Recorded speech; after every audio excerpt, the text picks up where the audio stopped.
Hey FlatsClass fans, Captain CA here. Welcome to our YouTube channel. If you're new here, just go right down there right now and push that subscribe button. I want you guys to be a part of this and not miss any of these tips.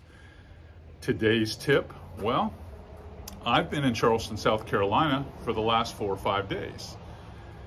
And a question that I field quite often from weekend anglers is, how do you determine where you're going to fish? So this perfect example. So there's about 5 or 6 things that I consider, 5 in particular, and we're going to talk about them before I ever pick a spot to go fishing. So get ready, get those pencils and pads out, because we're going to go up to the shop. I'm going to give you a couple of clues. Let's go.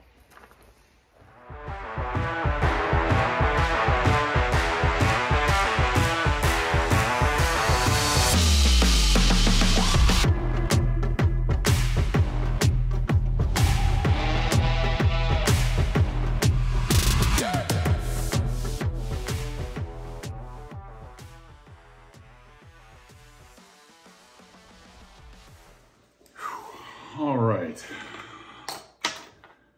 kind of the day before another approaching front that's going to come from the northwest. So what considerations would you have to make before choosing a spot to fish? Especially, most of you don't have the luxury, if you will, to be on the water as much as a fishing guide. So, without throwing a dart on the map, there's a few things that I think about. I think about, number one, time of year. This time of year is January, one of the slower fishing months, unless you're in a warm-up where you know you can catch fish that are trying to chew before the next front, which fortunately, I do have that coming up. That's what tomorrow is going to be all about. Then I have to think, what would be my likely intended target? It's January. Snook are not the likely intended target, but I do have speckled trout and redfish. So how do I determine where I can locate these fish? Well, the obvious thing would be to check the weather. Now, when I'm checking weather, there's 3 things that I check. Number one is the wind. And I check the wind before I even start looking at tides, and we're going to get into that in a minute. But I check the wind first because it has a great effect on the tide, whether it enhances it and makes it taller, or diminishes it and make it much shallower and move fish. I'll also have to consider the water temperature because it's January. Is my water temperature in a rising mode where a few days before it was cooler and now it's warming up, because that would trigger a bite. So wind velocity and direction is important, and then water temperature would definitely determine where I'm going to be on this map. The other thing I might want to look at is, what is my ceiling or my canopy going to be? Am I going to have a lot of sun? Am I going to have in and out sun, like partly cloudy or mostly cloudy? Or is it going to be overcast as the front approaches? A lot of that's going to determine where I really want to fish, what depth and whatnot, and also what lures I might want to take. So let's talk about tide now. The 2 most important factors with the tide is going to be its strength and what the anticipated height of the highest tide and the lowest tide. Now remember, I told you that the wind could have a profound effect on that tide. So I'm going to have to take that into account. The other things I'm going to take into account with tide are the moon phase and my solunar periods. I want to be in areas where I feel like I'm settled and I'm in a good rhythm when the majors and the minors are there. I hate running back and forth looking for fish when I know that I've got a good opportunity to get a bite. So the moon phase will play a little bit in the decision making, but not as much as weather and tide strength and height.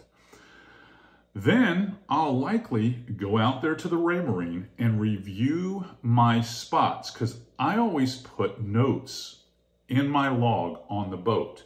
So when I mark a waypoint, I always say whether I caught the fish at HT, high tide, or LT.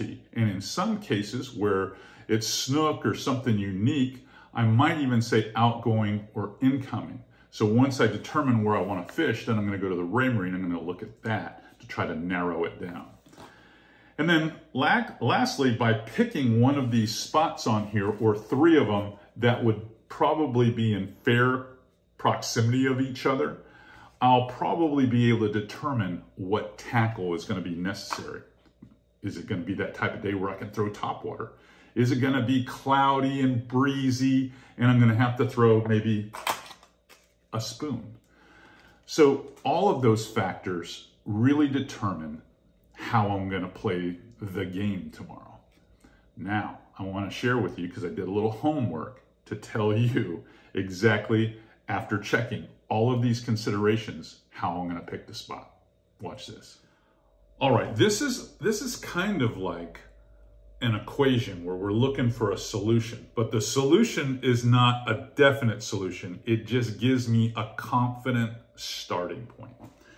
So after looking at a log, looking at weather, looking at tides, which I use NOAA, their tide and currents, going to Fishing Point's app and looking at salooners, moon phase, and whatnot, and also water temperature, I've determined a few things for the area that I think I can fish in relative proximity, because I found out that the wind tomorrow in the forecast is going to begin at like 12 miles an hour, and it's going to ramp up all day long, going from northeast to northeast all the way around to east, with gusts up to and over 20 miles an hour. So it'll probably start off at 10 to 12 and it will build throughout the day. So I was looking at my tides, and it looks as if at 7:30 a.m. I have a 63-degree water temp. So at basically 7:30, I have a plus 1.56 tide height. It will not be 1.56 with the wind blowing overnight and in the morning that hard. It will probably be a little bit lower than that. Not a lot, but a little. As we move through the day, when we get close to 1 o'clock, 1 o'clock is going to be basically the bottom of the tide. And according to this, that is going to be a negative 0.13. Well, by 1 o'clock, it's probably going to over 12:45 I have here. That wind's going to be up enough to make that tide probably a little lower than that. It'll probably be closer to like 0.25. It'll be low, like everything's showing. And then it turns around because we're close to the moon and it starts to push back in. And I typically stop fishing every day closer to 4 o'clock because it's wintertime. And by the time you get off the water and clean boats and stuff, it's dark if you don't get off by 4. So planning on a 7:30 to 4 o'clock day, at 4 o'clock, the tide height is supposed to be 0.93. So it's almost at 1.0 again. But by then the wind will probably be a little gusty and it will keep it down quite a bit. So it may only be, I don't know, maybe 0.6, I'll lose a few inches there. But that is still high enough for me to negotiate creeks and stuff with my little boat. So, like I said earlier, I went outside and looked at the Raymarine. I'll probably just run out of Crystal River and come out here and fish these reefs while the water is high, because I have a minor salooner from 9 a.m. to 10:30 a.m. on my chart. My target is reds and trout. So I'll probably fish these reefs out here with some sinking plugs or suspending plugs, or maybe even have to resort to a pop and cork rig. I don't know. Try to catch a few trout out here in Crystal Bay. And then when the tide starts to bottom out and it's forcing me closer to the channel here, I'll work the channel a little bit. And as soon as I feel as if the water is trying to fight that wind and come in, then I'm just going to target all these creeks up into the shoreline that face that northeast wind, because if I can get in here, these reds are going to be right at the mouths of these creeks as that water comes over that oyster flat. And most of these creeks, because of history, that on the Raymarine, I know that they want to push into these creeks. I'll probably be able to fish the first half of one or two of those creeks I'll pick, and I should be able to remain in fish with that plan without having to travel too far with that kind of blustery weather ahead of the front. And then it's a quick escape back to the channel and back to the plantation where I'm going to launch. So with that type of intel and planning, I have at least a starting point. Now, what lures other than those trout baits that I was telling you? When I get into those creeks, because the bottom is so craggy with oysters and limestone, once I get up in the creeks, I'll probably be using spoons, because we're going to go from partly cloudy. I looked at the canopy, partly cloudy with a little sun in the morning, and then as the day gets older, it's going to get mostly cloudy. So by the end of the day, I'll probably be using spoons. I may, in those creeks, use some bigger soft plastics because the water was a little warmer than I anticipated, but then it's going to start to drop, because the very next morning the water temp will likely drop a few degrees, because our air temps are going to start off cooler tomorrow and they're going to be much cooler the second day. So that gives me kind of a starting point, and it gets you thinking about, how do I plan? How am I going to make a plan for conditions such as these where you might live? Now, I know what you're thinking. You're thinking, why in the hell would this guy go out if he knows it's going to be that windy? Well, that had a lot of weight in my decision making on how far I wanted to run from the river. That's why I just want to fish here, and I only want to fish these creeks here, because I know the water is going to get so low with it getting blown out that the fish are going to want to be close to the main river. I mean, and that's a seasonal tendency. So knowing that, that's why I've got two zones here with waypoints that are close to a zone that will give me a quick out if the weather is worse than predicted by the meteorologists. When are they wrong? But just so you know where my mind is at, trying to decide, because that just makes so much more sense when you're fishing a 16-foot skiff. So I'll prepare accordingly. But this is the type of stuff that I like to teach you all, because then you can take this same information or thought process and determine something that's similar where you live. But you just always have to review time of year. What's the seasonal tendencies for that time of year? What's your intended target? Consider weather, especially the wind and the water temp. And in my case, because I'm throwing artificials, it means a lot to me with the canopy. I take for granted the water clarity here, because the water clarity here, unless we have a lot of rain in the summer, is always good. Tide strength and height, super, super important. And then less important would be salooners and moon phase. But if you can time those minors and majors where you're in the right spot, I guarantee you it will leverage a few more bites.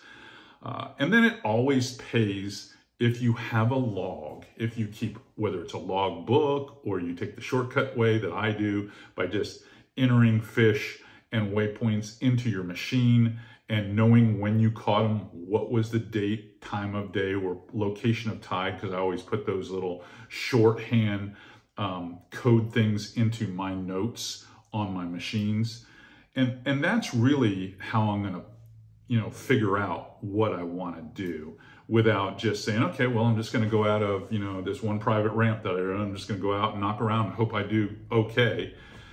Without having a plan, typically, well, what's the old saying by the UCLA basketball coach back in the day who won so many national championships, John Wooden? Failing to prepare is preparing to fail. That's why I do this. That's honestly why I do this.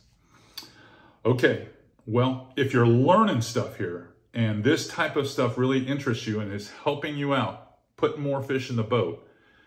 Like I said in the very opening of this video, please subscribe, share it with your friends. And, I want to be that guy that's your fishing coach that's going to make you a lot better angler. And the best way for me to take you out on that floating classroom out there is for more of you to be involved and interact with this channel. Okay, now that I've got a plan, I've got to go out in the shop and put 3 or 4 rods together and one of my BUZBE boxes, and I'm on my way. Till next time, Captain CA checking out.